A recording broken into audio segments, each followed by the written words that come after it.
28 جولائی کی تباہ کن سیلاب نے جہاں ضلع چارسدہ کا 80% علاقہ متاثر کیا، وہاں چارسدہ کا تاریخی علاقہ چک حصارہ بھی سیلاب کی تباہ کاریوں سے محفوظ نہ رہ سکا۔ فلاحی ادارہ نیشنل رورل سپورٹ پروگرام کی جانب سے چک حصارہ میں متاثرین سیلاب کے لیے 210 خیموں پر مشتمل جدید طرز کا خیمہ بستی قائم کیا گیا ہے، جہاں 200 سے زیادہ گھر سیلابی ریلے میں بہہ گئے تھے۔ نیشنل رورل سپورٹ پروگرام کی سینئر کریڈٹ آفیسر مقصود عالم کے مطابق انہوں نے اپنے ادارے کی جانب سے دیے گئے تمام سہولیات اس ماڈل کیمپ کو دی ہیں۔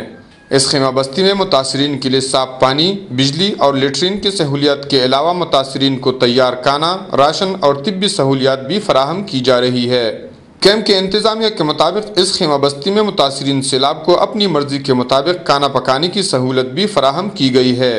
نیشنل رورل سپورٹ پروگرام کی جانب سے کیمپ میں مقیم متاثرین کے مویشیوں کے لیے الگ ٹینٹ لگایا گیا ہے۔ چک حصارہ متاثرین سیلاب کیمپ میں فراہم کی گئی سہولیات سے متاثرین کے مسائل کافی حد تک حل ہو چکے ہیں۔ تاہم متاثرین کے مطابق کیمپ میں ایک مسجد، بچوں کے لیے اسکول اور گرمی کی شدت سے بچنے کے لیے مزید پنکھوں کی اشد ضرورت ہے۔ کفایت اللہ، اے نیوز، چارسدہ۔